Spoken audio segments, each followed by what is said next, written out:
Sapi tersebut dikembalikan oleh Aisyah kepada Khalid bin Sa'id.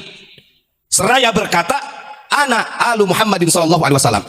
Kami keluarga Nabi Muhammad, dzurriyyah Nabi Muhammad, ahlul baitnya Nabi Muhammad, tidak halal bagi kami menerima sedekah. Kata Aisyah radhiyallahu an, kalau dia mengaku dzurriyyah Nabi, kalau mengaku ahlul bait yang dijamin surganya oleh Allah, jangan mau menerima sedekah. Harusnya memberi sedekah. Ahlul bait yang memang dijamin surganya oleh Allah. Bukan Habib. Karena Habib belum tentu ahlul bait. Kalau hanya menisbatkan bisa saja, siapa saja bisa saja. Tapi ingat, kalau sampai penisbatannya itu keliru, alaihi la'natullah, naudzubillahi min dzalik. Sekalipun ada orang yang benci sama habaib, sholatnya tetap diterima. Nggak ada sholatnya batal atau sholatnya ditolak, nggak ada. Ya, ini perlu dikerasin karena gini, itu doktrin yang memang sengaja supaya mereka itu diagungkan, dilebih-lebihkan oleh kita. Sekarang kita jangan mau dibodohi. Sudah ada yang ngomong benci sama Habib masuk neraka. Kalau benci sama Habib sholatnya nggak diterima. Ada juga Habib yang dawir yang harus jadi murid saya itu Imam Syafi'i, Imam Maliki, Hambali dan Hanafi. Macam-macam. Itu doktrin-doktrin sengaja supaya orang kita Nusantara ini tunduk sama mereka. Kita jangan takut. Kita jangan mau didoktrin seperti itu. Kita ini sama Abu Ya Mama Gufron punya pedoman irhamu man fis samawati wal ard. Cinta kasih sayang itu bukan hanya takhusus buat dzurriyyah Nabi, bukan untuk habaib saja, siapa saja. Tapi kalau dari kelompok Ba'alawi kemudian dia merasa lebih tinggi kastanya, ya apa bedanya dengan kolonial Belanda? Gak ada bedanya kalau begitu. Karena Kanjeng Nabi itu sudah menyetarakan dalam agama Islam. Kastanya sama. Yang membedakan adalah keimanan dan ketakwaan. Itu sudah paripurna oleh Kanjeng Nabi. Betul apa tidak? Yang ingin saya sampaikan, ini nanti ada beberapa makalah dan saya ambil juga dari kitab I'anatul Talibin. Karena tadi juga ada kaitannya dengan katanya, kata Kang Lutfi, nggak tahu itu sumber dari mana ya. Kalau orang benci sama Habib, sholatnya tidak diterima, ada. Kalau orang yang benci sama Habib, bahkan surga tidak akan diberikan, dari ahli neraka, ada. Tapi sampai dini hari saya belum pernah menemukan tuh satu dalil ayat atau apapun yang mengatasnamakan tentang Habib itu menjadi jaminan surga, gitu, nggak ada.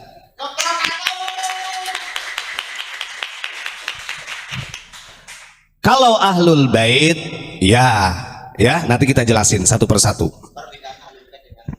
Ya harus nanti kita jelasin ya, santai dulu aja.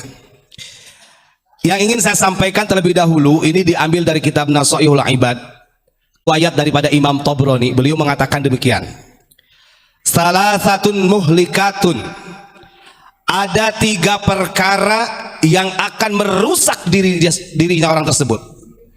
Jadi kalau kita ada 3 perkara dalam diri kita, kita ini akan binasa. Yang pertama, suhun muta'un. Yang pertama itu adalah pelit yang dianut. Ingat ya, suhun muta' ini siapa? Iyalah, banyak orang-orang kadang-kadang nyuruh sodako macam-macam, tapi dianya itu pelit-pelit, Pak.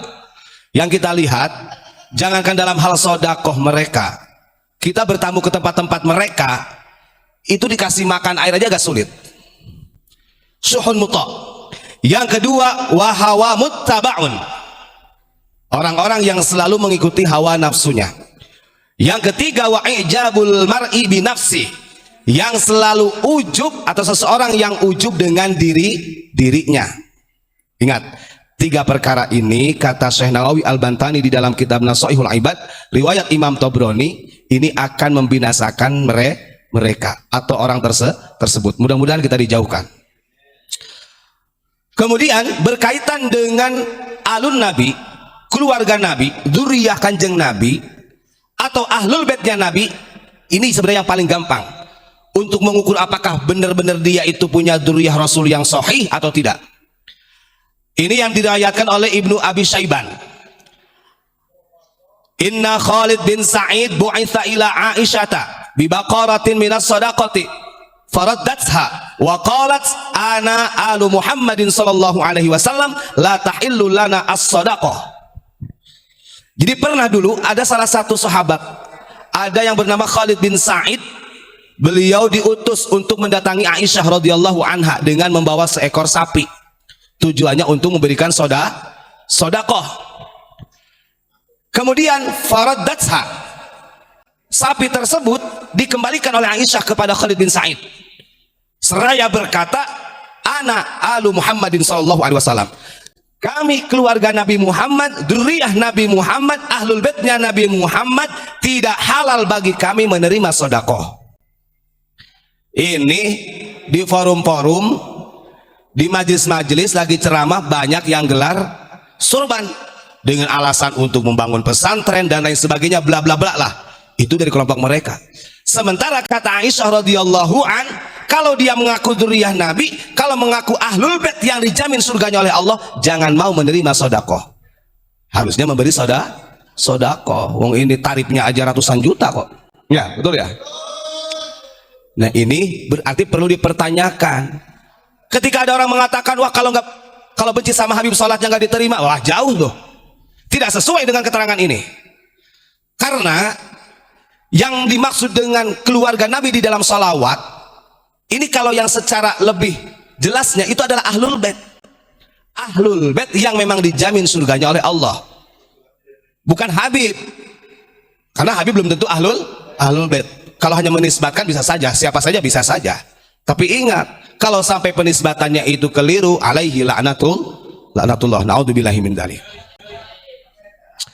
Ini ada syair di dalam kitab I'anatul Talibin. Ini yang perlu dipahami, apakah betul pertanyaan dari Mas Lutfi tadi, ketika seseorang itu benci sama Habib, sholatnya tidak diterima, dibantah oleh Imam Syafi'i. Lihat ya, di dalam kitab I'anatul Talibin, Imam Syafi'i menyampaikan demikian, yang katanya pernah ada salah satu oknum Habib yang mengatakan Abdullah bin Abdul Qadir bil Faqih ini, katanya dia itu lautan ilmu. Dia menganggap bahwa dirinya yang harus jadi muridnya Habib Abdullah bin Qadir ini, harusnya yang jadi muridnya Imam Syafi'i, Imam Maliki, Imam Hanafi, Imam Hambali, katanya. Sampai kayak gitu.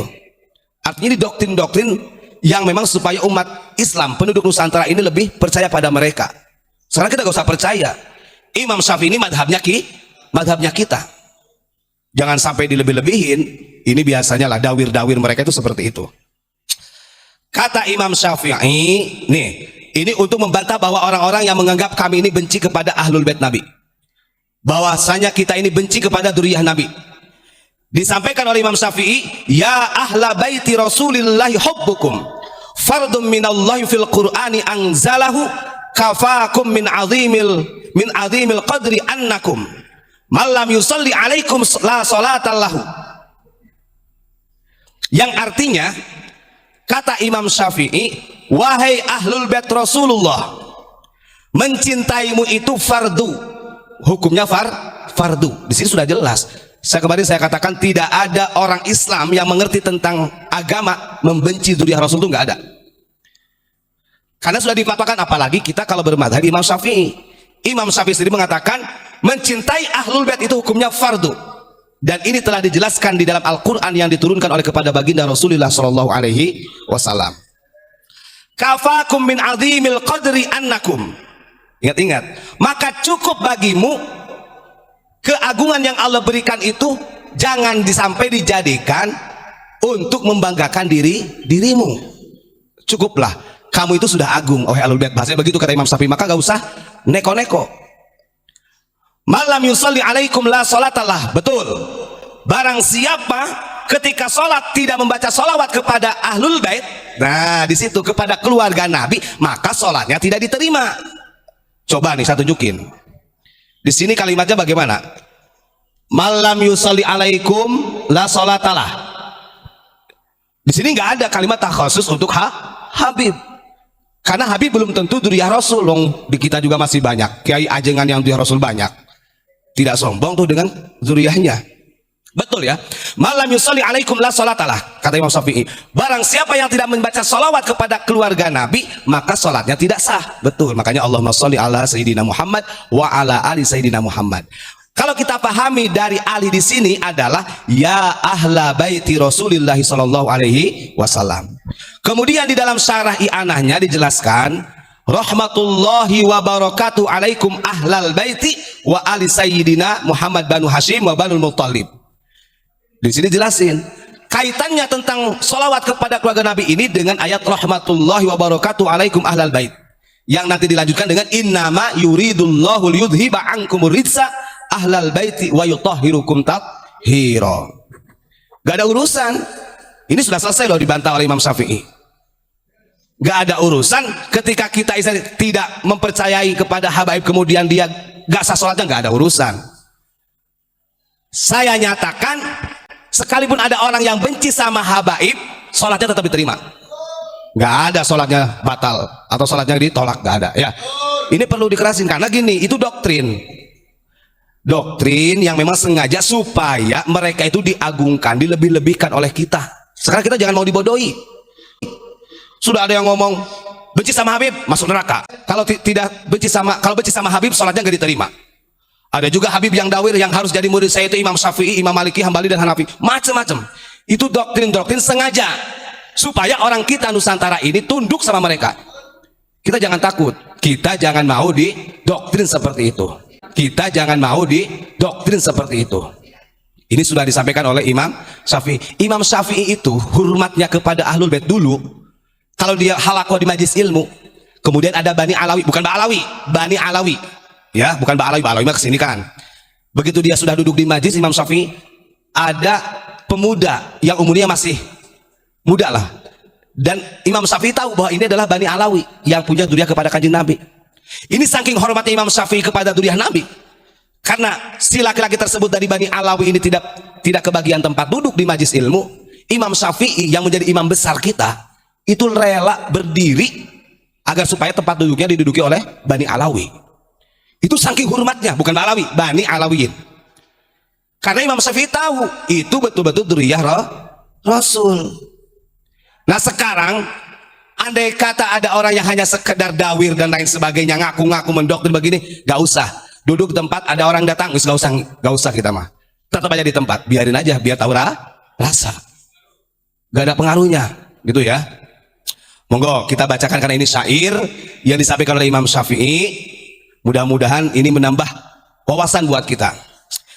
Ilahi lastulil firdausi ala wala aqwa ala naril jahimi fahabli taubatan waghfir dhunubi fa innaka ghafirun dzambil azimi. Ini saya bacakan syair tentang kewajiban kita umat muslim mencintai ahlul bait. Jadi jangan salah kalau kita dianggap benci sama ahlul bait, tidak ya. Ya ahla baiti rasulillahi hubbukum fardum minallahi fil qur'ani anzalahu kafakum min azimil qadri annakum man lam yusalli alaikum la salatan lahu. Barang ilahi lastulil firdaus si'ala wala aqwa ala naril jahimi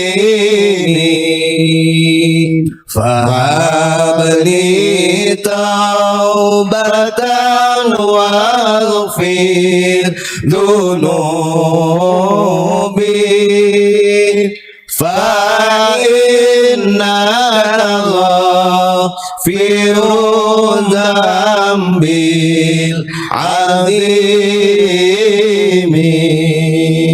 Kalau yang mau buka yang di rumah silakan nanti buka kitab I'anatul Thalibin halaman 292 jilid pertama faslun fi sifatis shalah. Di situ ada syair yang ditulis oleh Imam Syafi'i mengenai tentang pentingnya mencintai ahlul bait. Tapi yang merasa dirinya sebagai ahlul bait ya jangan sombong. Jangan dijadikan alat untuk menipu daya umat Islam. Karena ini sudah di-warning oleh Kanjeng Nabi. Di akhir zaman itu akan ada fitnah yang keluar dari dzurriyyahku, kata Nabi.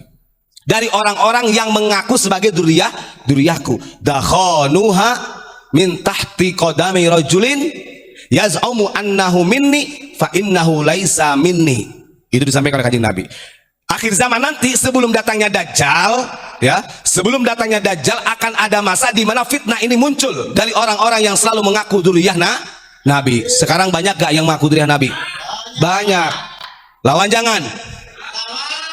Lawan kemungkarannya, ya. Dilawan dengan doa, dan kita doakan mudah-mudahan diberikan kesadaran. Jangan banyak dawir. Terima kasih. Assalamualaikum warahmatullahi wabarakatuh.